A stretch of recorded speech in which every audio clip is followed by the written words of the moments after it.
El que presentaria avui seria un aspecte concret de la tesi, el que passa que presentant aquest aspecte concret presentaria una mica el marc i la forma que he fet la investigació. Us he de dir que de fet és una investigació que fa molts anys que dura, no és una cosa que fa 4 dies, sinó que fa bastant de temps. Concretament, el que faig és un estudi prosopogràfic dels membres de la Catedral de Vic durant un període concret, un període relativament llarg, des del 886, finals del segle IX, que restaura el bisbat, després de l'època que hi ha el trencament, fins a l'any 1230. Llavors, algú m'ha demanat què vol dir prosopografia, és el recull de totes les persones d'una institució i durant un període.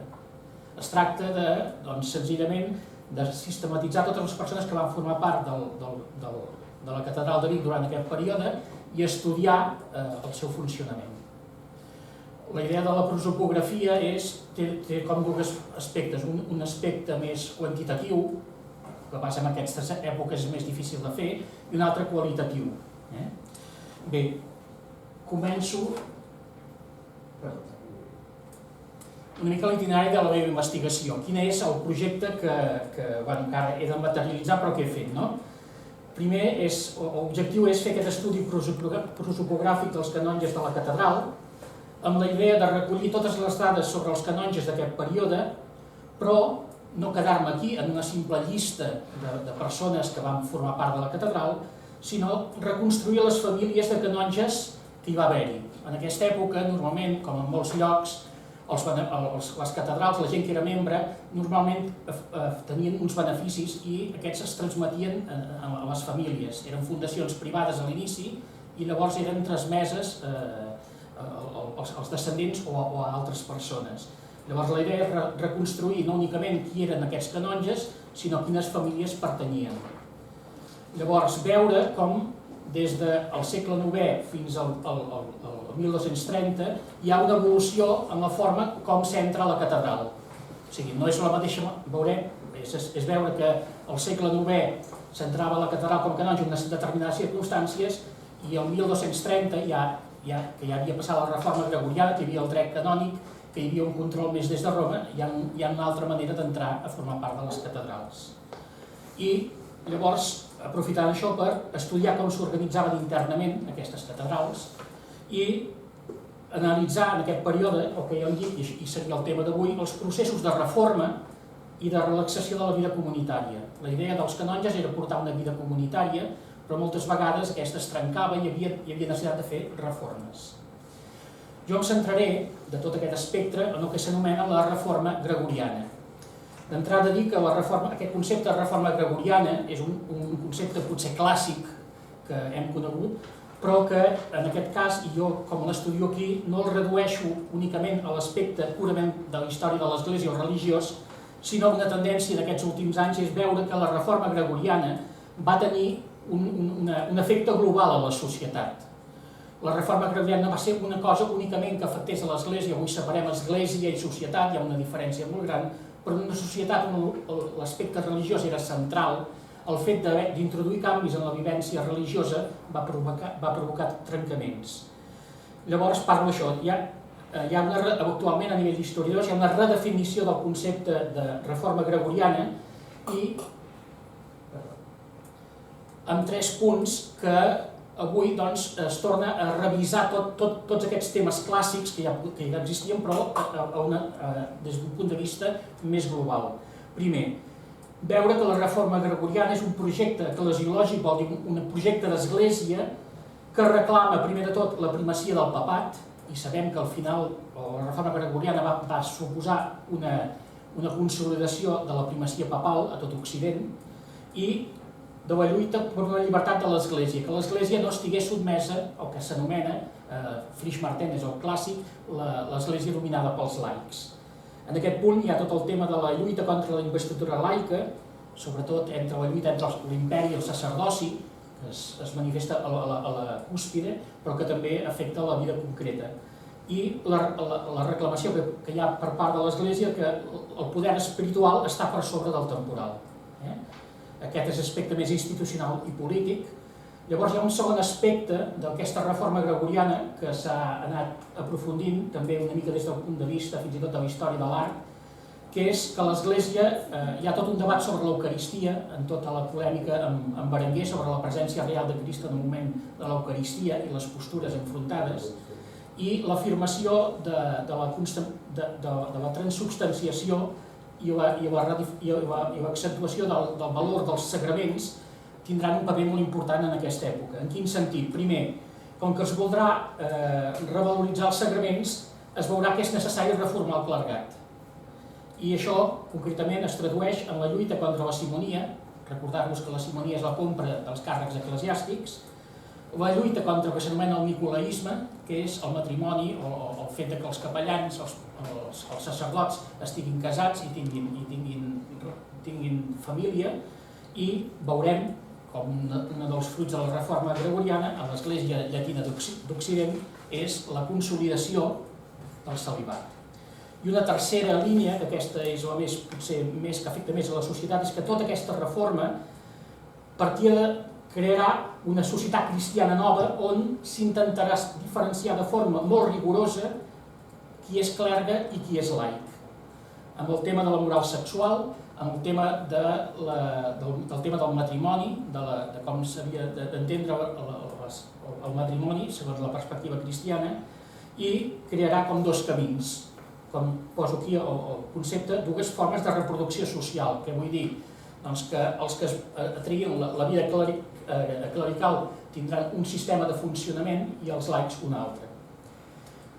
Això bàsicament és perquè entenguem que el tema de la reforma gregoriana no és purament una cosa d'història religiosa o història política institucional, sinó que afecta, i últimament s'estudia més així, tots els aspectes de la societat. Bé, us diria que la reforma gregoriana aquí a Catalunya no s'ha estudiat excessivament. Quan agafem un manual de història de l'Església o això, partim d'estudis sobretot que s'han fet a Alemanya i a França. Les dues grans escoles són aquestes. Aquí a Catalunya se n'ha parlat, però de fet no hi ha hagut mai una reflexió de conjunt. I si s'ha fet, sempre s'ha fet en funció de com s'ha estudiat a França, pels lligams. Bé, primer, poso uns precedents d'aquesta reforma gregoriana. A veure que tot i que serà una reforma impulsada per Roma, hi ha algunes iniciatives abans que van una mica en aquesta línia. Parlo en concret del bisbe Oliva, aquest curs s'ha fet aquesta exposició sobre el bisbe Oliva i això, però hi ha una època del bisbe Oliva sent bisbe, com a abat, i intentarà aprofundir en un aspecte de la reforma gregoriana. Concretament us poso aquí una dada que el 1022, 4 anys després que Oliva accedeix com a bisbe de Vic, continuant sent abat de Ripoll i abat de Cuixà, fa un concili a Narbona amb l'arquebisbe Guifré, que era el seu nebot, aquest Guifré que va accedir a l'arquebisbat de Narbona quan tenia 18 anys, perquè li van comprar l'accés, i després serà discutit, i demana que tot un seguit de nobles que hi havia al bisbat de Vic, que ell se'ls va trobar quan va arribar com a bisbe, usurpaven béns de l'Església. I es conserva una carta de l'arquebisbe amb aquests nobles, a instància d'Oliva, per tal que, si no restitueixen aquests béns usurpats a l'Església, seran excomunicats. Poso la llista perquè són, de fet, les grans famílies nobles del segle XI. Hi ha la família dels vescomtes d'Osona, a Bremont, Guerau de Cabrera, que és de la família Cabrera, que esdevindran els vescomtes de Girona, Bernat de Gurb, que és de la gran família dels Gurb-Caral, Guisat del de Mar, que no el tinc ben situat, Vermont de Taradell, Guitart de Mura. Aquests, fixeu-vos que normalment hi ha l'assignació d'un castell, a partir del qual aquesta família anirà creixent. No us els llegeixo, són tots aquests. I és molt interessant aquest document perquè, us ho he escrit en llatí, però us ho tradueixo, l'arquebisbe de Narbona diu que si no tornen aquests béns a l'Església seran excomunicats. Però dona frater e coepiscopus noster Oliva, o sigui, el meu germà, és parent, i cobisbe, perquè ell també és bisbe, la potestat d'absoldre i de lligar pactes, de dir, us amenacem amb l'excomunió, però això es pot solucionar. No sé si m'enteneu. És possible, doncs, no restituir potser tots aquests béns, però sí que se li dona al bisbe Oliba la potestat d'establir, diríem, conveniències, pactes amb aquests nobles per... De fet, Oliba, durant l'època que va ser bisbe de Vic, va fer pactes amb totes aquestes famílies. No van restituir aquests béns, perquè la majoria d'aquests béns servien, una part eren terres, però la major part eren delmes, eren drets de l'església, drets de cobrar el delme a les parròquies, i servien a la noblesa per pagar la cavalleria. Era el sistema que tenien ells per poder pagar els seus cavallers. Bé, Oliba fa això, va reformar, no, veurem que amb la perspectiva posterior això va ser mal vist, perquè senzillament Oliba va arribar a pactes però sense solucionar el problema. Però jo crec que és important aquest punt que Oliba, d'alguna forma, intenta solucionar això des d'aquest punt de vista. De fet, la reforma gregoriana comença a partir de mitjan segle XI. Concretament, hi ha dues dates importants. Hi ha un concili celebrat a Tolosa l'any 1056, en els quals hi ha la presència de l'arquebisbe d'Arles, Arquimbau, que no és legat però actua una mica en nom de Roma, i es comença a parlar de l'heretgia simoníaca. Comença a nivell eclesiàstic a parlar que la simonia, la compra de càrrecs eclesiàstics, és una heretgia, és un aspecte no únicament que està fora de la llei, sinó que a nivell religiós s'altilla amb aquestes característiques. I l'altre punt és, a l'any 1059, en un concili a Narbona, comença una acusació pública del vescomte de Narbona, Berenguer, el bisbe Guifré, acusant-lo de simonia, que havia comprat per 10.000 monedes d'or, el seu pare li havia comprat quan era jove a l'arquebisbat, i comença tota una discussió. A partir d'aquest moment, el 1059, és l'època que a Roma Nicolau II estableix el sistema d'elecció dels papes. Si recordeu, un punt important de la reforma gregoriana és quan el papat, per desvincular-se de l'elecció de l'emperador, estableix que el papa no pot ser elegit per l'emperador, sinó que ha de ser elegit pel col·legi dels cardenals. Són els clergues els que poden elegir el papa. Bé. Tot i que això comença, en aquests moments és molt embrionari i de fet no sorgeix, no fa cap efecte real dins l'Església. De fet, aquí a Catalunya la reforma gregoriana comença l'any 1068. Hi ha un concili reunit a Girona amb la presència d'un legat papal, aquest sí que és un personatge enviat per Roma, que es diu Hug Candi, i que davant la situació de l'Església catalana, ho he resumit aquí en aquests punts, fa aquestes propostes que causen, que és d'alguna forma l'intent d'implantació de la reforma a Catalunya. Fixeu-vos, demanen que tot aquell que hagi comprat un càrrec per simonia ha de renunciar-hi, i si no serà excomunicat. Per tant, si algú es demostra que ha adquirit un càrrec simoníacament, ha de ser expulsat. Es demana que els clergues no portin armes. Ens pot sorprendre, però molts clergues canonges, recordem els levites, per exemple, de Vic o de la Seu d'Urgell, molts participaven en la guerra, i de fet era un problema d'aquest moment. S'estableix que els clergues que són lectors, o sigui, hi ha uns graus, ara ho veurem en una representació, els que són lectors, per tant, que encara no ha arribat al subdiaconat, i prenen esposa i es casen, perquè hi ha la possibilitat de casar-se, quedaran sempre com a lectors, no podran ascendir als graus eclesiàstics superiors. S'estableix que des del prevere fins al sotsdiaca, si prenen esposa o concubina, seran expulsats del cor i perdran tots els seus beneficis. I últim, que els clergues que amb aquestes exhortacions deixen les armes i les esposes, que estiguin tranquils, que podran continuar. A veure, això comença en aquest moment, però això va tenir una força important. Llavors, quina conseqüència us tenia la catedral de Vic? Es podria mirar a tot això. A la catedral de Vic hi ha uns aspectes que són importants i que en l'estudi que faig es pot remarcar, és que aquests plantejaments el que van provocar concretament va ser la renúncia del bisbe que hi havia en aquell moment. Hi ha Guillem de Balsareny, que és el successor d'Oliba. Quan Oliba mort el 1046 el succeeix Guillem de Balsareny, que era el seu nebot. A l'any 1074 fa testament, es retira a Ripoll de monjo i durant 2 anys el bisbat està sense bisbe. Podríem veure, una hipòtesi seria que de fet va renunciar per tema d'acusació de simonia. I per tant, una de les conseqüències, per exemple, en molts llocs, per exemple a Provença, era que aquests legats deposaven els bisbes. Roma els treia i en posava els que estaven segons aquest estil. Aquí veuríem, en aquest moment, una petita... El nebot, el successor de Guillem de Balsareny, serà el seu nebot o renebot del bisbe Oliba, però que durant un temps actuarà com a bisbe electe. Què vol dir electe? Que encara no serà consagrat bisbe. Per tant, el famós Berenguer Sant Llofred de Lluçà, quan accedeix a l'episcopat el 1078, es troba que per ser bisbe té problemes. Ha de regularitzar la seva situació. I de fet, estudiant la documentació, ha d'abandonar els seus béns i arreglar la seva situació, diguem-ne, canònica. Per tant, ell esdevindrà bisbe, però amb aquesta sospita.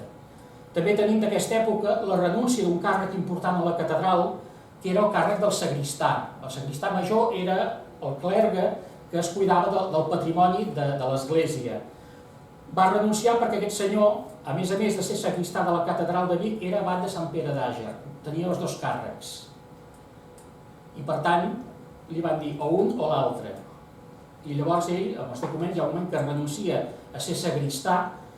El que el succeeix serà el canonge que tirarà endavant la reforma al bisbat de Vic. I tenim una cosa curiosa, que precisament en aquest moment hi ha una família de canonges, que eren els que havien tingut més problemes amb el bisbe de Vic, que tindran una actitud violenta. Els senyors de Gurb-Caral, Gurb, que és el gran castell que hi ha al costat de Vic, es revolten i ataquen la catedral i a tot un grup de canonges que volien tirar endavant la reforma. No es conserva el document, també hi ha portes arrencades, ja t'ho passaré, i fins i tot és un document realment de violència brutal d'aquesta família que perd d'alguna forma els seus privilegis i que reaccionen violentament. Bé, això seria en aquest moment. A veure, us he posat aquí un fragment d'un... Quina és la problemàtica? Us he posat el fragment d'un manuscrit que és de Marc Moutier però que es conserva a Otan, que és un sagramentari on s'hi representen els càrrecs eclesiàstics. És una sola pàgina, això és la part de dalt, que representa al mig la figura del bisbe, és la màxima autoritat. Tenim a un cantó assegut el prevere i dret el diaca. Llavors, la simonia, quan s'ataca precisament amb el tema dels bisbes. A veure, la tradició d'aquí a Catalunya i dels bisbats d'aquí era que els comtes tenien el control dels bisbats. Quan un comte, i això en els juraments de fidelitat als súbdits, es parla que juren fidelitat al comte pel comtat tal i pel bisbat tal. Quan es parla del bisbat és perquè realment els comtes eren els que tenien el control sobre els bisbats, sobre la investidura dels bisbats. De fet, ja a finals del segle X, el comte Borrell ja s'anomenava que era el senyor de tots els bisbes del seu territori. Això també passava amb el comte d'Empúries, amb el comte de Besalú, amb tots els comtes, i el d'Urgell, que es consideraven els bisbes, com que tenien una autoritat que anava més, doncs ells es consideraven això.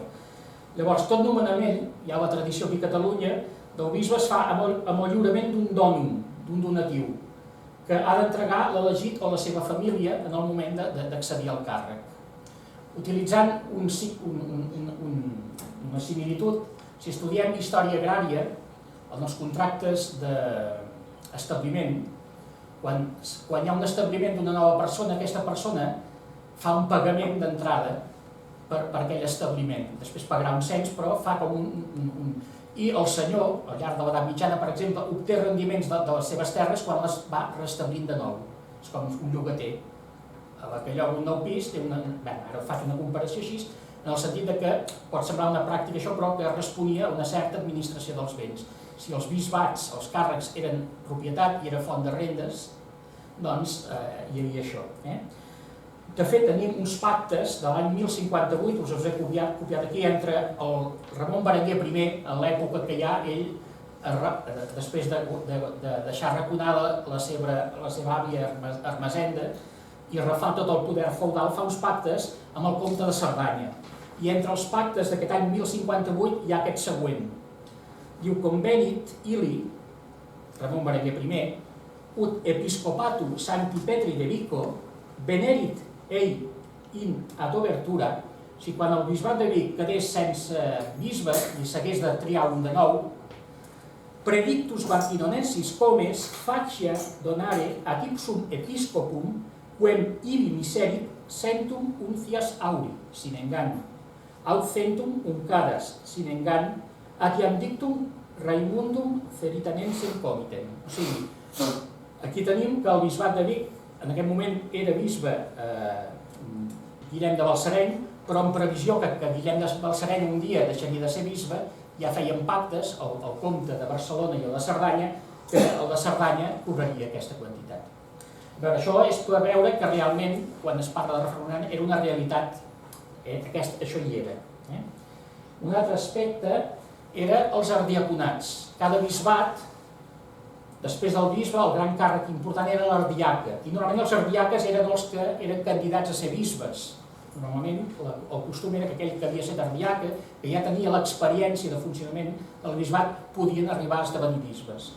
En alguns bisbats, per exemple, a Girona, hi havia 4 ardiaconats, que corresponien als 3 comtats, de fet, és Empúries, Peralada, Besalú i Girona.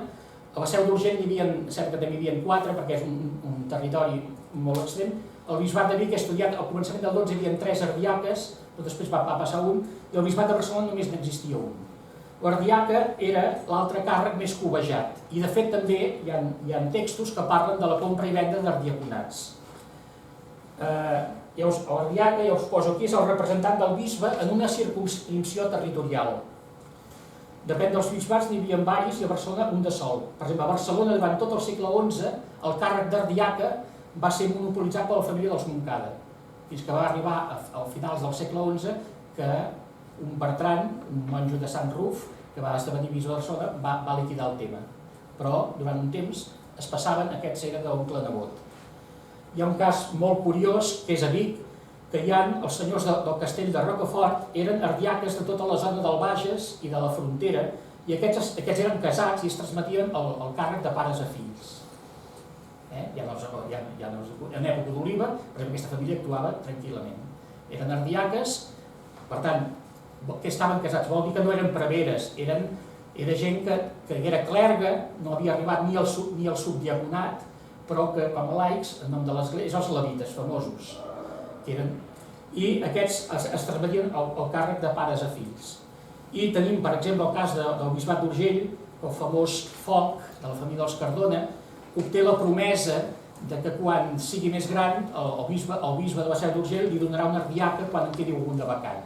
Per tant, els ardiaconats també eren uns beneficis, per dir d'una manera, que eren fruit del mercadeig.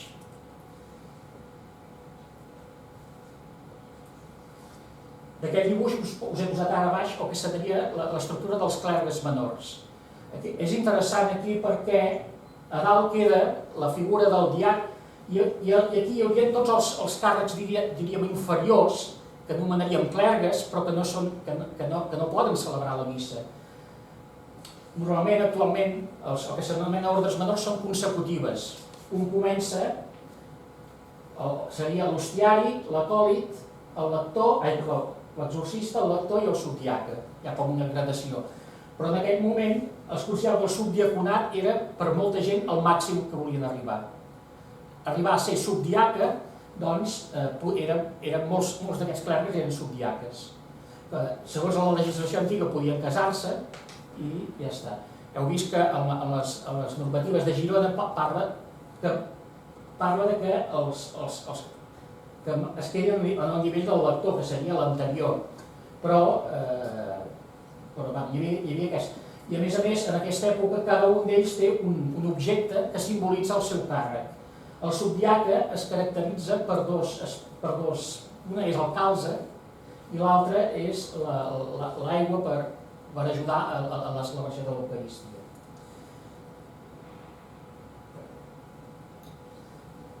Aquí això no ho teniu, però què? Aquests subdiaques i levites quines feines feien? Aquí no ho teniu, no ho he posat. Eren tasques litúrgiques auxiliars, no presidien evidentment a l'Eucaristia, senzillament eren ajudants, eren com escolans o acòlits. Què es dedicaven? A administrar els delmes, agafar la tradició de l'Antic Testament dels levites, que eren els que administraven els delmes del temple. Aquestes persones estaven lligades amb el tema del delme. Administraven alguns béns de la comunitat i, per extensió, per allò alguns tenien castells. Els bisbes de la zona fronterera tenien castells i alguns, que eren de l'església, els que els administraven eren aquestes persones que pertanyien, diguem-ne, a l'estament clerical. Podien estar casats i podien disposar de béns de la seva descendència. En l'estudi que faig a la Catedral de Vic he agafat testaments de canonges. Del 886 al 1230 tinc 120 testaments. Què vol dir? Que disposaven de béns i en el moment de la mort els transmetien. I els transmetien a la família. Inicialment als fills i nebots, després de la reforma gregoriana als seus nebots. Per tant, eren clergues que segons la regla de Quisrà podien tenir béns. Estaven en aquesta línia. Per tant, el tema de reformar no era únicament entre el bisbe, l'ardiac, els grans càrrecs, sinó que afectava a qualsevol canonge. Famílies que estaven lligades a la catedral, només per fer un repàs. Els Montcada, tot i que actuaven a Barcelona, els béns de l'ardiaconat de Barcelona tot eren a la Plana de Vic, al castell de Muntanyola i al castell de Tardell. Tots eren béns que estaven dins el bisbat de Vic i que era aquesta família dels Montcada. Guillem de Mediona és el famós senyor inicialment de la zona de Calaf i després de Mediona, i la seva família intervé en la zona de frontera. Aquests descendents de Radulf de Rocafort, que és una família que al final donarà lloc a la família dels Cervera. La família dels senyors de Cervera venen d'aquesta línia. La família Balsareny és aquest Guillem de Balsareny, nebot d'Oliva, i Lluçà són els grans senyors d'aquesta zona. Llavors hi ha un personatge que ja vaig estudiar fa bastants anys, però que és Guibert Gramàtic, que és un gramàtic que ve, es deia al començament de la zona d'Itàlia, però ve de Lieja, de Lodi, de Lieja, i que s'estableix aquí a Catalunya i que hi ha una família de gramàtics, de gent que es dediquen a l'ensenyament. I els senyors de Queralt, Cervelló, que alguns membres eren de la canònica. Aquí, un dels aspectes de la tesi és intentar no únicament estudiar cada personatge, sinó lligar-los amb com teniu. Aquí hi ha alguns errors. Hi ha aquesta família, aquest Guibert Gramàtic, que no era d'aquí, no tenia família aquí, sinó que venia de fora, que es va casar amb una persona que es deia Guisla.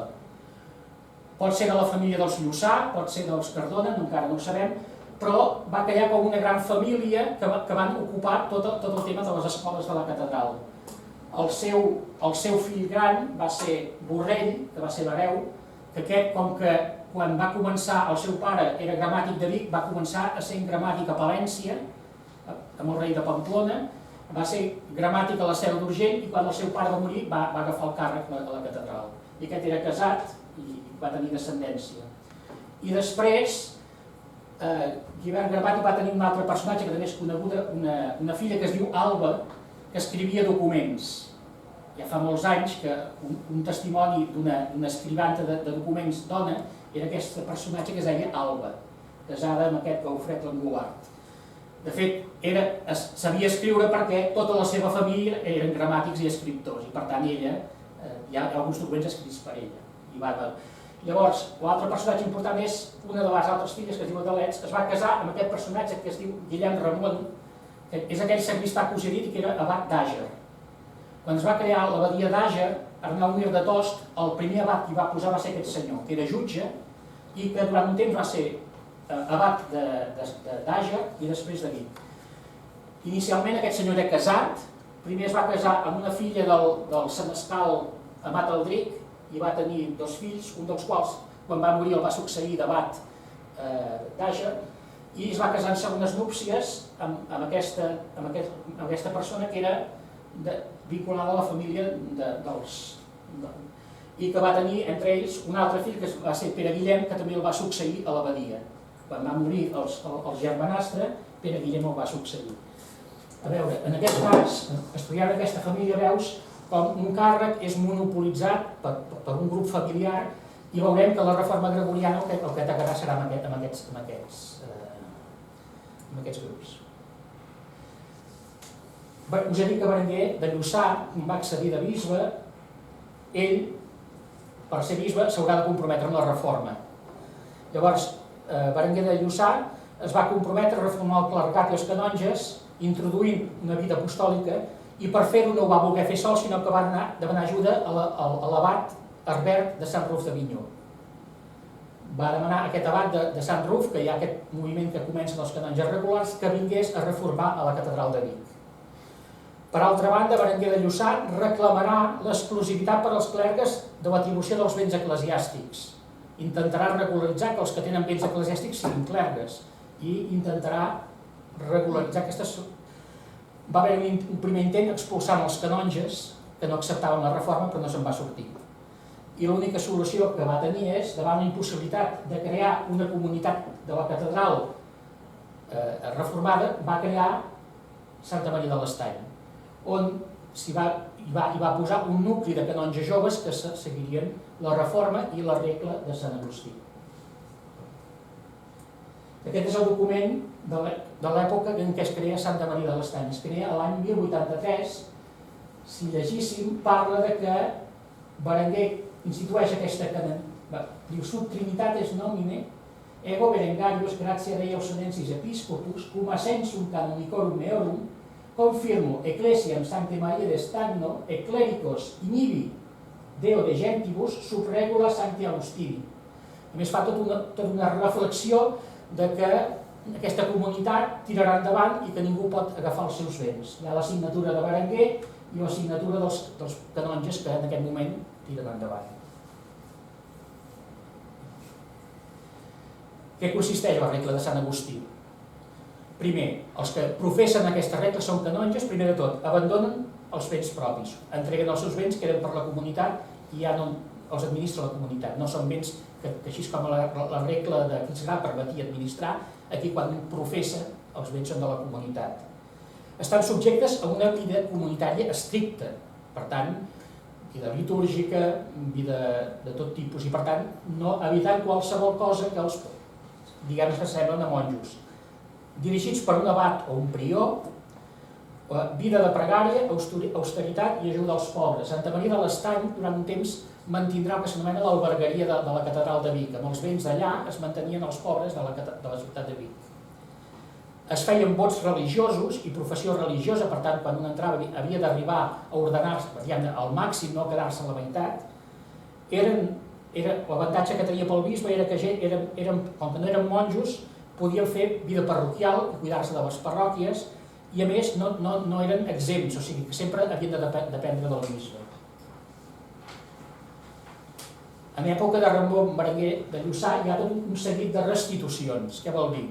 Gent d'aquestes famílies entrega béns a la catedral i aquests béns entregats són aprofitats pel bisbe per crear-hi comunitats noves. Us poso aquí els exemples. Hi ha una família que s'anomena Vilagelans que crea una canònica, no és Sant Llorenç del Munt del Vallès, sinó que és d'Osona, que era a les Guilleries, que és una petita comunitat que inicialment era un monestir benedictí que depenia de Sant Marçal, però després va passar a ser una canònica agustiniana. Santa Maria de l'Estany es va poder crear perquè eren béns restituïts de la família Gurparal, aquesta família que us he dit que va fer aquest atac frontal a la catedral. Hi ha un moment que es van veure obligats a restituir uns béns, i és allà on va fundar Santa Maria de l'Estany. Els descendents d'Amat Aldric, que estaven amb béns d'aquesta família, es va crear la canònica de Manresa i la de Manlleu. Els descendents d'aquesta família de divers gramàtics estan a l'origen d'una fundació que la documentació està als franciscans, que és Sant Tomàs de Riudeperes. Els de la família de Berenguer de Lluçà, de la seva família pròpia, van crear un priorat al mig dels seus dominis, Santa Maria de Lluçà, i hi ha una família dels Òdena, de la conca d'Òdena, que van crear una petita comunitat tocant a Cervera que es diu els Arquells. Aquestes comunitats estaven coordinades entre elles amb aquest ideal de reforma. Aquí us he posat la catedral de Vic, en el sentit que la catedral no és únicament una església, sinó que hi ha al costat un claustre i unes dependències. I, tot i això, no es va poder acabar de tirar endavant aquesta reforma. Berenguer va ser molt criticat i, de fet, la imposició de la reforma gregoriana a la catedral no arriba fins l'any 1098-1099, quan Berenguer ja pràcticament està al final de la seva vida. No he parlat aquí de la reconquesta de Tarragona, que és un gran fracàs, i que en aquest fracàs hi ha una trobada, ve a Catalunya, per més INRI, l'arquebisbe de Tarragona estava enfrontat amb l'arquebisbe de Toledo. Doncs l'arquebisbe de Toledo, Bernat de Siderac, ve a Girona i a Vic a imposar la reforma. Fa un concili, una reunió i mira com s'organitza l'Església i comencen a prendre unes decisions. Hi ha una trobada presidida per Bernat, arquebisbe de Toledo i legat papal, que imposa la reforma peti qui peti. És una persona de fora i, per tant, aconsegueix que hi ha dos càrrecs que encara tenien poder, que era l'ardiaca i el cabíscol, abandonin els seus càrrecs. I el bisbe nou, que hi hagi, posi gent nova. Després s'estableix que els béns d'aquests càrrecs es destinin com a dotació dels canonges que vulguin viure una vida regular. Això que havia fet amb les altres canòniques però que no havia fet a la pròpia catedral, diu, doncs a partir d'ara, amb tots aquests béns, els canonges que vinguin tindran aquests béns per sobreviure. Després, aquests canonges quedaran sota l'autoritat no del bisbe, sinó d'una persona que farà de prior, que serà Ricard, que és el que té el càrrec de sagristà major. I la gran introducció que té, i que després això és confirmat per aquesta butlla d'Urbà II, és que el capítol de canonges serà el qui elegirà el bisbe. O sigui, en aquesta butlla s'estableix que a partir d'aquest moment l'elecció dels bisbes, evidentment, no ha de passar ni pel comte ni això, sinó que són els canonges reformats, que segueixen això, els que elegiran el bisbe. Això que es va fer en aquesta... O sigui, es conserva el document d'aquesta assemblea, de com això, i això va generar una butlla que va expedir el papa Urbà II l'any 1099 i que d'alguna manera era la que establia, jo que dic, el naixement del capítol. El capítol de dir, els canonges formen un cos clerical, que la idea és que està format només per clergues i que d'aquest cos format per clergues és el que permet l'elecció del bisbe, amb la idea que l'elecció del bisbe es farà segons els criteris canònics. Així com un punt en la reforma de l'Església romana és que el papa no serà elegit ni per l'emperador ni pels poders seculars, sinó pels cardenals, doncs a nivell diocesà un aspecte de la reforma gregoriana és que el dret a succeir els bisbes queda en mans, diguem-ne, de clergues. Llavors, la cosa continua, però jo ho deixo aquí i senzillament era per veure aquests canvis i tot el que això suposa. Això ha estat estudiat, el que passa que de forma tan sistemàtica penso que... I llavors un altre aspecte és que a partir d'aquest moment, per exemple, el bisbe successor d'aquest el que es dedicarà és a fer pactes amb les famílies de canonges per veure què han de fer amb els béns. És això, hi ha un problema, s'estableix una solució i a partir d'aquell moment s'estableix un nou estatut. I llavors ja es passa al que és el segle XII, que hi ha un altre tipus de canonges. S'arrosseguen alguns aspectes d'aquesta època, però hi ha un trencament.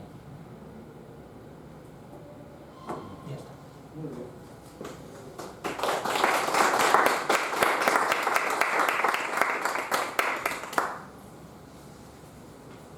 Preguntes, intervencions, comentaris?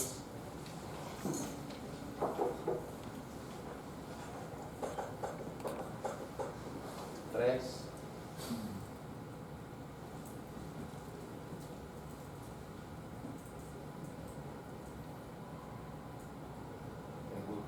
El calorer estem tots aquí.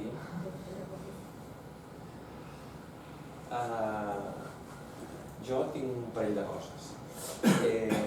Deies que el tema no està... D'entrada, com a historiador de l'art, aquest és un tema historiogràfic. És a dir, en la historiografia de la història de l'art des dels anys 70, probablement, hi ha aquest tema, que és com una mena de pedra a la sabata, que ara tots anem cap aquí i ara no tots anem cap allà. Hi ha diverses obres clàssiques sobre l'art i la reforma gregoriana, etc. Per tant, és un tema que ha estat, des d'aquest punt de vista, molt treballat i a hores d'ara, fins i tot hi ha una sòlida bibliografia a propòsit de com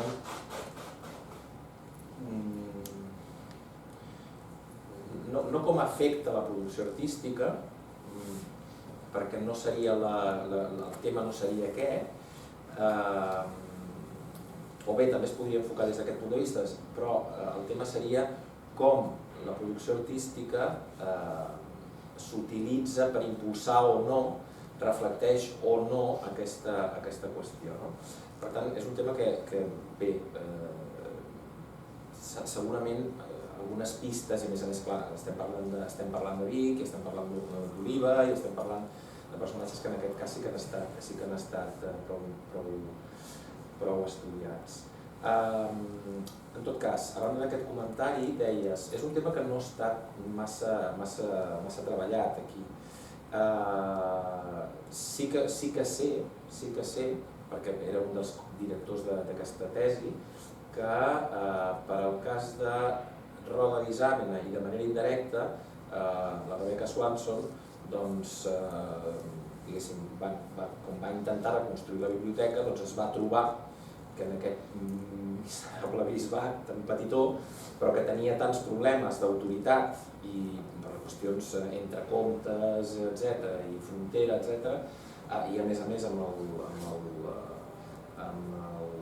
ja ho diré, amb el bisbe, que ara no em surt el nom, exacte, Ramon de Roda, doncs com a mínim, i a més fins i tot amb algunes connexions molt interessants amb els llibres que van anar a petar a Tarragona, etc.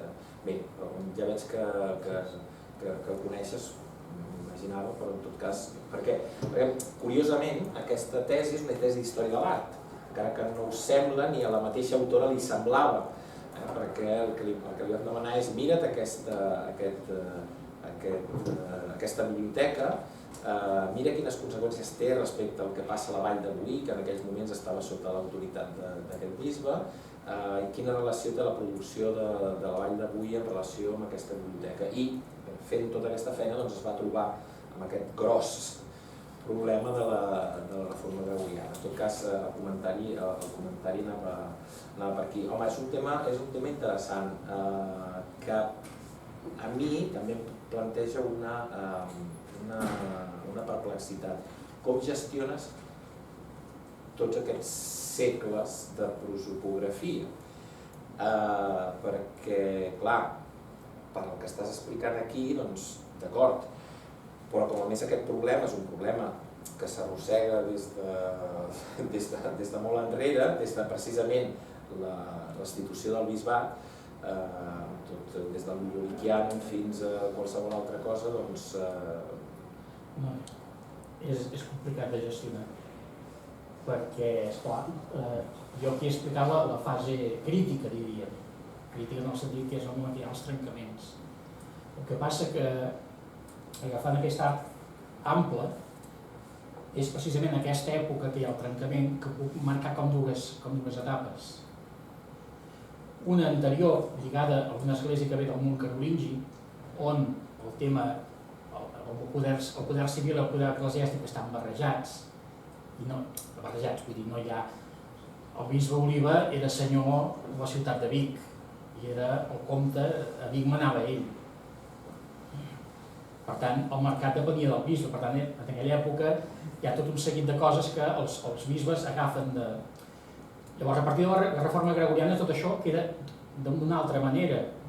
El poder religiós ha de ser religiós. Els canonges, per exemple, que vindran posteriors a aquests, no poden obertament transmetre els seus béns als seus fills ni estar casats. El que passa sí que hi ha una continuïtat que algunes d'aquestes famílies, pactant i negociant, continuen mantenint el poder, posant sempre un membre de la seva nissaga a la catedral i havent-hi els altres que es dedicaran com a laics, no sé si m'entens. I això anirà continuant fins a un moment final que també hi ha un altre trencament a nivell d'història de l'Església, que és el Concili Laterà IV, en època d'Innocenci III, que s'acaba de donar l'última, jo diria l'última vuelta de tuerca, no?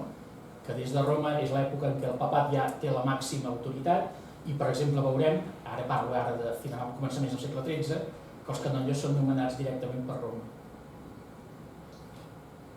Que la catedral diguem-ne té conflictes amb el seu bisbe, però que el que decideix és Roma. Hi ha un bisbe que es diu també que es diu Guillem de Tavertet, que el faran retirar al final des de Roma, perquè també anava, no sé, vull dir, dins el que és la tesi, aquest és el moment mirant així en perspectiva. I de fet sí que el lligam és que puc trobar en alguns casos famílies que abans d'aquesta reforma tenien béns i que després reformats continuen tenint-los. Reconvertits però continuen tenint-los. No sé si m'entens. Sí. O sigui que hi ha reforma però al final els grups dels quals van a la catedral són les famílies nobles de la comarca. No sé. T'ho deia en el sentit, això em sembla des d'un punt de vista social també passa, allò de les 500 famílies o no sé què, te'ls acabes és igual que per reformar el que sigui, que aquests acaben sempre sobrevivint, perquè són els que tenen la informació abans que cap altre. Però a banda d'això, deia aquesta qüestió de la gestió, perquè per exemple en un moment determinat has dit és que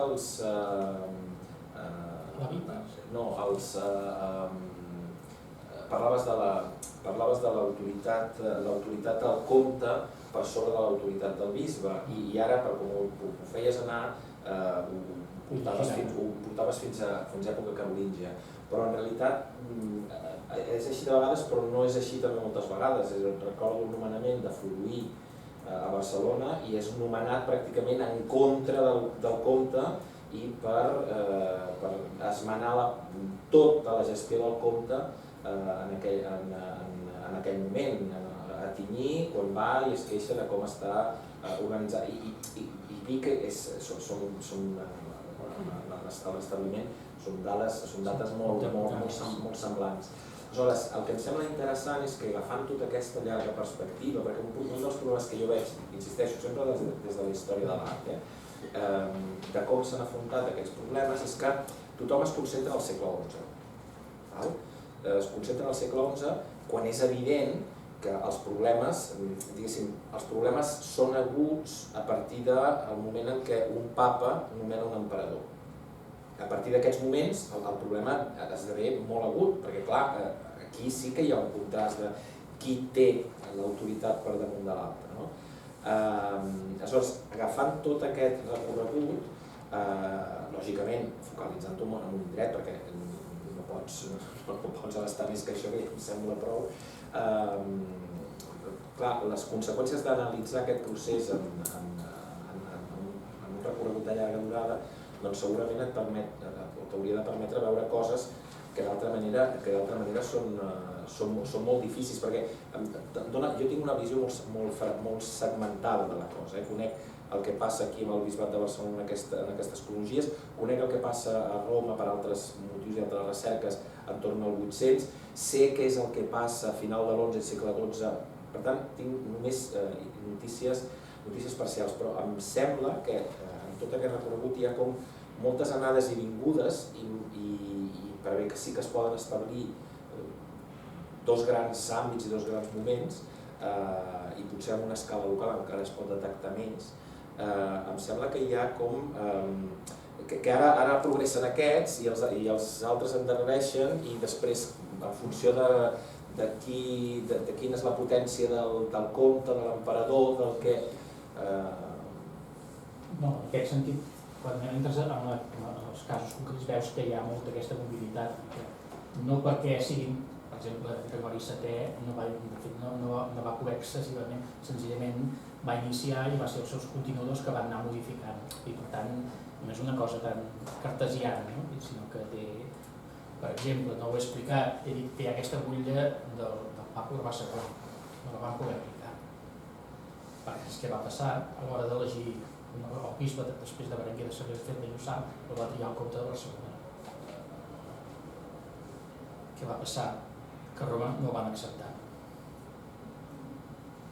I saps què van haver de fer? El van enviar a les creuades fins que es morís i mentrestant, aplicant aquest dret d'elegir bisbe, van deixar que els canonges elegissin un bisbe.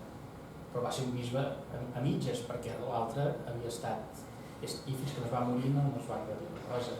Per tant, fins i tot un document papal que digui una butlla que digui això, el fet que digui allò no vol dir que allò es compleix, al contrari, sinó que és una font d'una nova problemàtica que aquell document posa.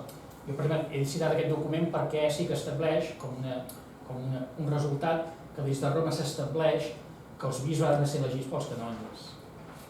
Ara, com ho faran, se'n sortiran, això és una altra història, però estableix que és un dels objectius de la reforma, no? Que per exemple, un càrrec eclesiàstic sigui elegit per eclesiàstic. I ja dic, perquè he posat al final allò, però és que allò no es va complir. I el comte només es va arreglar quan el comte va ser comte de Provença.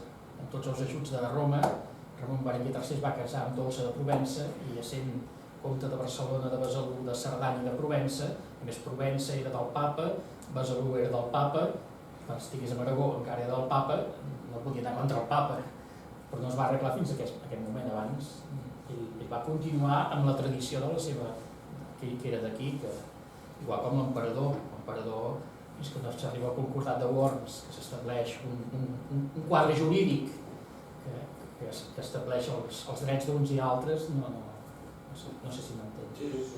Per tant, no, jo ja accepto que no, és més complex, i de fet quan estudies els casos concrets veus que són els plantejaments generals i la realitat. El que passa que a vegades estudiant aquesta realitat petita t'ajuda a entendre més la complexitat de la...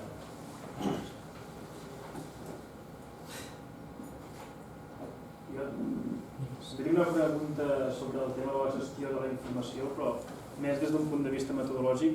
Com fas el registre i la compilació de tots els noms que vas trobant?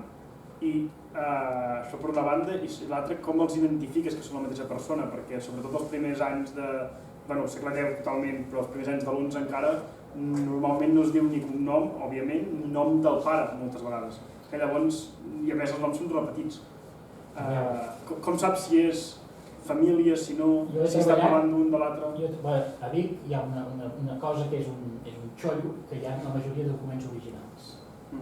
I molts, i alguns d'aquests personatges els identificaven les seves signatures. Respecte als noms, aquest període que agafo hi ha 3 blocs. Al primer bloc només hi ha un nom. Als segles IX i X només apareix un nom. Amb un problema que a vegades hi ha un sobrenom i aquella persona es pot dir d'una manera. I això ho saps quan en un mateix document diu àlies o es diu, però per exemple fins a començaments del X només tens un nom. Al segle XI tens 2, que és el nom de la persona i el pare. El segon sempre és el pare. I això dura fins a començaments del XII. I a partir del XII ja apareix el nom amb una ubicació geogràfica que pots identificar linatge. Doncs els de Santa Eugènia, els Taradell, els Gurb, els Caral... O sigui, el que passa que a l'hora d'identificar et trobes amb molts problemes. Aquí està. O sigui, a veure, a vegades apareixen Bernats, tens 4, 5, 6 Bernats i no saps quin és quin. Això és veritat, és així. Llavors, jo el que he intentat és sempre anar per les identificacions que pots assegurar i les altres les deixes com a... les intento. Però sí que és veritat que a l'hora d'identificar és un mal de cap molt gran. A vegades alguna d'aquestes coses, també és un altre mal de cap, refer les genealogies, perquè refer genealogies i pots incórrer molts errors també. Per són apreciacions teves a partir de les dades que tens que les atribueixes. Sempre les he intentat contrastar, però a vegades, i a vegades en la meva recerca, que fa temps que dura, he fet errors garrafals d'equivocar, de confondre personatges, i això és així. Llavors, el que intento és que alhora, normalment, el que intento donar les dades de cada un, les que considero fiables. Però esclar, això s'ha d'agafar, sí, estic d'acord, però un aspecte és, que, per exemple, a Vic, fins i tot dels segles IX i X, jo, per exemple, ara no fa gaire, perquè encara sempre vas buscant coses, encara he identificat un personatge per les signatures. Un personatge que apareixia a l'any 898 signant un acte de consagració com a subdiaca, i comparant aquest personatge amb un bisbe de Barcelona que es diu Teodoric, és el mateix. Veus la seva signatura com a subdiaca i la seva signatura com a bisbe és el mateix. I pots dir que aquest subdiaca que apareix al 898 a la consagració d'Aigua Freda al costat de l'abadessa Emma és aquest, que serà bisbe de Barcelona. Però perquè vaig veure en dues signatures originals, vaja, en tot cas, senzillament has de dir, miri, comparin si és la mateixa lletra o no és la mateixa lletra. Però si no tens documentació original és molt difícil.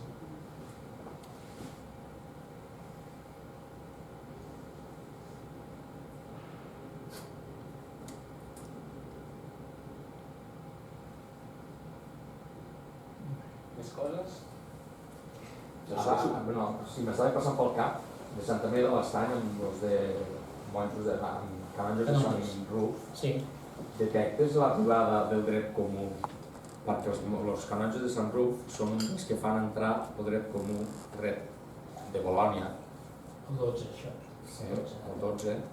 Però després, si tu vas veient la continuïtat de Sant Andreu de l'Estany, tot això, detectes l'arribada a Vic, a Osona almenys. Més que a l'Estany, a la catedral de Vic. A la catedral de Vic. A la catedral de Vic, sí. A la catedral de Vic documento un mestre de Montpeller, que es diu Aimó, que és mestre de l'escola. I alguns canonges de Tortosa havien estat a Vic abans d'anar. Perquè la Tortosa sí que és de Sant Ruf, quan s'implanta.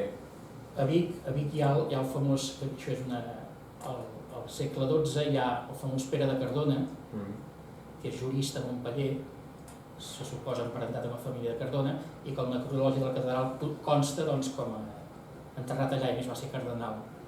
El que passa que no s'acaben d'aclarir qui és aquest Pere de Cardona buscant la genealogia dels Cardona. Hi ha el Costo, que ha fet un article de gairebé 50 pàgines donant voltes d'això i al final arriba a la conclusió que hi ha 3 Pedres de Cardona i que no es pot aclarir qui és qui. Va venir... No, per exemple, aquest dret comú està més a la catedral. Per exemple, el primer nomenament de notari, aquest Ramon de Lió, per mi és de Lió, i segurament pot ser canonge de Sant Ruf. És el primer nomenament de notari. Sí, el 1155. Doncs és el que estableix el sistema de les notaries. Sí.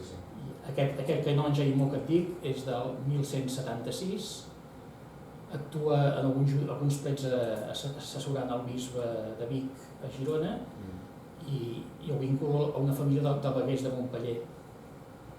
I aquests estudiaven el dret de Montpeller al segle XII, la segona meitat és... Ja no dic Bolònia, dic Montpeller. Sí, no, però és la vinguda del dret comú des de Bolònia passa pel sud de França i arriba directament cap aquí. Això, a veure, a l'Estany pròpiament no hi ha... O sigui, no hi ha... Quan l'Estany es consolida és una comunitat, diguem-ne, religiosa. Els que estan allà porten una vida, podríem dir, regular. Hi ha estudi, hi ha formació, però la formació que es dona és de cara a la vida de perfecció. És, en canvi, a Vic, que encara es manté un tipus de canonges i una escola canonical per formar. El que passa que aquesta escola hi poden anar, jo sempre dic això, tant a l'època abans de la Reforma com després de la Reforma, hi poden anar fins a la noblesa a estudiar allà. Fins a la noblesa, que a una certa edat poden triar entre la vida laical. El problema d'això és que Jo constato que hi ha alguns canonges que comencen de petits a la catedral formant-se, hi ha un moment que esdevenen els caps del llinatge, deixen la vida religiosa per tirar endavant la vida del llinatge, no? O al revés, alguns d'aquests que llavors passen la vida religiosa. Però és entorn de la catedral que hi ha un sistema escolar on és més fàcil que sigui allà on s'estudia el dret, més que a l'Estany, perquè a l'Estany no deixa de ser una comunitat que ja des de l'inici vol reunir allà el que diríem els que volen fer una professió religiosa, en aquest sentit. I a més, l'Estany comença, els que entraven allà feien professió, o sigui que hi havia tota una aprovació i hi havia un moment que ingressaven. Al segle XII, a la catedral de Vic, es crearà un sistema regular d'entrada dels canonges, que vull dir que no podia entrar qualsevol, havia de passar tota una formació. El capítol de canonges l'havia d'acceptar com a canonge, cosa que abans no passava, que eren per drets que un tenia de la família, que reclamaven els seus drets al capítol, però a partir del 12, si el capítol de canonges no accepten aquell com a canonge, no entrarà. I a més es fa com uns números clausos, perquè les rendes que hi ha només serveixen per mantenir tants càrrecs, això és com la universitat, no? Sí. Hi ha tantes places i els que vulguin entrar, doncs què han de fer? Ja ho sabem. Bé, no sé, ara dic així. Aquella família també, el fill o l'hereu del Guibert, fins que no mor el seu pare a Vic, que tenia les escoles, ell ha d'anar voltant. Hi ha un lloc que es diu Hispaniarum Grammaticus, que va començar de gramàtica a Hispània, després va passar a la Seu d'Urgell, el pare va morir i va tornar a Vic. Ara faig una mica de comèdia, no? Però això jo més que a l'Estany ho veuria a la catedral. I més la catedral, com que també molta de la feina és d'administració, tant de terres pròpies com també de funcionament. Per exemple, el mercat de Vic era controlat pel bisbe. El bisbe era jutge de la ciutat i per tant, si era jutge, havia de tenir personal que sapigués administrar justícia, tant pràctica com... I per tant és un lloc on l'estudi del dret que ve de fora o tot això allà s'utilitza, més que l'Estany. I Marsella, en canvi, perquè juga algun paper en... Marsella? Sí, en el sentit que, si no recordo malament, el successor d'Oliva, és a dir, a morir Oliva, en Ripoll, passa a estar controlat per Sant Víctor de Marsella. No immediatament. No, Ripoll, quan mor Oliva, el comte de Besalú hi posa el seu fill, hi posa un abat propi. I comença la decadència de Ripoll fins que arriba al concili, un que es fa a Besalú, perquè havia fet a Girona però que l'ataquen i fan a Besalú, i el comte de Besalú s'entrega tot el seu comtat a Sant Pere, a Roma. Llavors, com a signe de sotmetiment, totes les abadies que tenia el seu comtat, que ell controlava, posa abats reformats. I en algunes les passa a Sant Víctor, a Tomeres i a Cluny. Però és en el moment que comença la reforma que ell, quan passa a dependre a ser Miles Santipetri, perquè posa tots els seus... que esclar, el que ha de fer és acollir la reforma gregoriana i per tant a tots els monestirs que ell controlava i posava qui volia, al final ha de posar, i a Roma més que posi una persona fora, creen com una congregació. Hi ha el cap Marsella, primer és Bernat i després el seu germà Ricard, que serà cardenal, que controlen. I llavors tots els monjos de Ripoll, de Cuixà, entre Sant Víctor, depenen de la casa reformada que és Sant Víctor. I és l'abat de Sant Víctor que controla i vetlla per la... Però això no és després d'Oliva. No, pensava que queda immediatament. No. És quan comença la reforma gregoriana. Llavors el monaquisme aquí a Catalunya es reformarà d'aquesta manera. Els monestirs d'aquí, que eren molt independents, passen a dependre de les grans congregacions. I llavors aquestes es disputen entre elles el pastís. Les Tomeres es fica a Sant Cugat, es baralla amb el bisbe de Barcelona, després els de Ripoll, quan han tingut Ripoll, volen agafar Sant Joan de les Abadeses i bé. I veus alguna... Sí, perquè és curiós que precisament sigui Oliva qui endegui tota aquesta dinàmica a Vic, pel que explicaves, venint d'on ve. És a dir, essent ell comte o cocomte, i que ja granadet passi a ser... És a dir, sembla que hauria d'estar just a l'altre costat de la balança, no sembla que hagués de ser la persona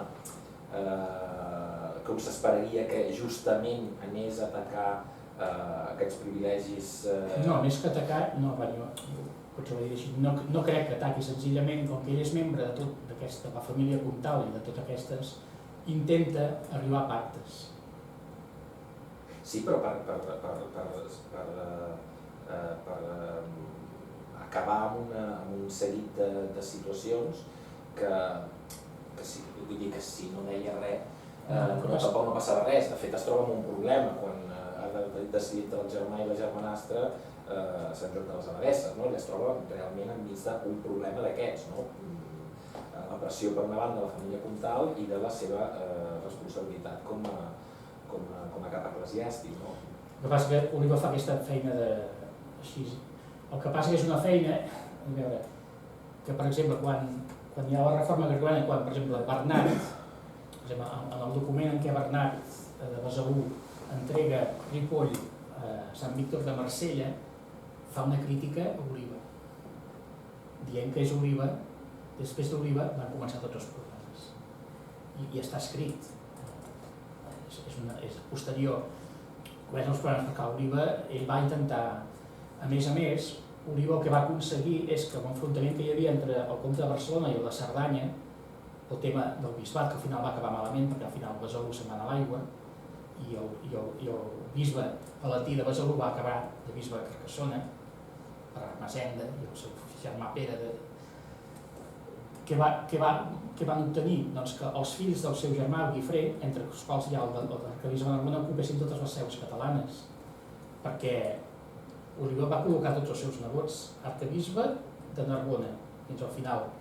El bisbe aquest, el Guifré, el va excomunicar Gregori VII, i encara que Gregori VII el va excomunicar no el va deixar fins que va morir. El bisbe d'Urgell, el Guillem Guifret, que es va enfrontar amb els Cardona i va matar el bisbe, el d'Elna, que també va morir, el bisbe de Girona fins a la reforma gregoriana, Berenguer també era fill de Guifret. O sigui, tots els seus nebots van ser bisbes. I, per exemple, quan es veu la reforma gregoriana, el comte de Besalú, quan entrega Ripoll a Sant Víctor, parla de que Oliba ho va fer malament, senzillament va pactar, va arribar a acords. Els acords no són... Ara deixem utilitzar una expressió contemporània. En el conflicte Espanya i Catalunya, si posem els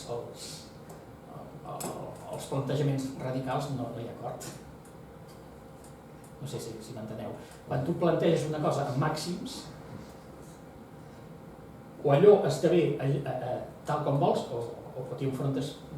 Quan intentes buscar pactes, quan intentes buscar això, sempre són insatisfactoris i sempre seran criticables, perquè no agrada. I de fet el bisbe d'Oliva, amb els canonges de Vic, va tenir uns merders que no se'n va sortir. Com a abat, quan era abat, sí que picava i ho veiem per la regla de Sant Benet, però és que hi ha multitud de plecs i que allò màxim el que arriba és a contemporitzar. Sí, no, perquè precisament per això que et deia que has començat dient l'aplicació comença amb aquest senyor i clar, és una figura tan problemàtica des de tants punts de vista com a situació personal, però fins i tot a nivell historiogràfic, i per això em sobtava. Ara amb això que m'has explicat, ara ho entenc millor. Jo en el meu esquema, per exemple, Oliva, ell ve del món del monaquisme, i la reforma lliga amb el monaquisme, és colonier, Llavors, les primeres coses que fa quan Oliva és abat de Cuixà i de Ripoll alhora és anar a Roma. I fa una butlla amb tota la llista dels béns de Ripoll i amb tota la llista dels béns de Cuixà i diu, això són meus, són de l'abadia, i per tant jo amb aquest paper em barallem qui sigui. Va a Vic i es troba que tot està repartit. I Màxim aconsegueix aquest document que t'he dit. Va amb el seu a Narbona i diu, mira, aquest, em tenen els béns, què he de fer? I diu, mira, Jo trauré el bastó gros i us excomunicaré, us amenaçaré. Tu intenta llavors negociar, a veure què en dius. No pot anar a Roma, que el papa li faci un document, perquè és diferent. O sí, però no hauria tingut cap mena de conseqüència. No, el que passa que, per exemple, la potestat que pot tenir un abat dins una comunitat és molt diferent d'un bisbe amb un capítol. Si agafes tota la història dels capítols de on sigui uns bisbes, són lluites constants. Perquè el sistema de canonical, això és molt més lliure. I per tant, el bisbe, perquè per exemple, en època posterior de la reforma gregoriana, quan hi havia enfrontaments entre el capítol i el bisbe, anaven a Roma. No hi ha cap problema, els ciutadans anaven a Roma. I anant a Roma, doncs allò durava el que durava. Però, per exemple, en el món monacal o benedictí, que la figura de l'abat té una autoritat per la deixar regla, i fins i tot per les persones que estan dintre l'àmbit monàstic, té una autoritat molt més gran. És el pare, és el... En canvi, quan et mous en aquest àmbit més secular, i és el que va passar a Oliva en aquest sentit. Més coses? No? Doncs moltíssimes gràcies. A vosaltres.